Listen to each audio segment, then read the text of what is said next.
All right, and we'll check the. We're making it work, right? We'll check the weather in just a moment. First, though, pharmaceutical companies are getting closer to having an approved vaccine for the coronavirus.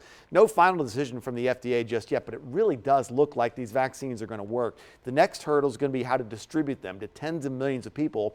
WMAR2 News' Megan Knight is live outside one of Baltimore's COVID-19 testing sites, the Convention Center, with Megan Moore on how the state's getting ready for that vaccine.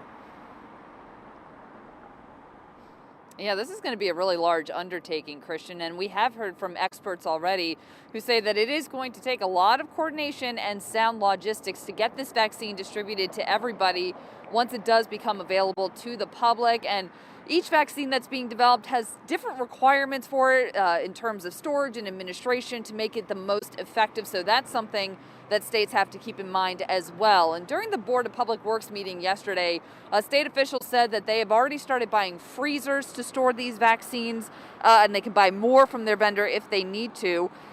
Governor Hogan said that he plans to meet with President-elect Joe Biden today, along with other governors, to discuss plans to roll out a COVID-19 vaccine.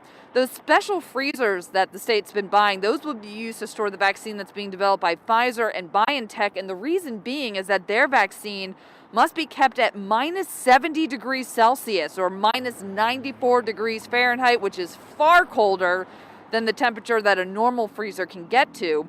Moderna, they're also pretty close to having a vaccine ready to go, and their vaccine does not need to be kept nearly as cold. Our vaccine requires only minus 20, which is a readily available freezer that is available in most doctors' offices and pharmacies. So we anticipate our vaccine should be able to be deployed to those locations without any difficulty. Yeah, and BioNTech says that they're going to be filing paperwork tomorrow for emergency use of their vaccine so they can get it distributed as quickly as possible as soon as they get the green light to do so. And their CEO says that if all goes well, if the vaccine does get distributed like it should, and it's a fairly smooth process, they're really hoping that we'll be able to see a more normal winter and summer next year. We're live in downtown Baltimore. Megan Knight, WMAR2 News.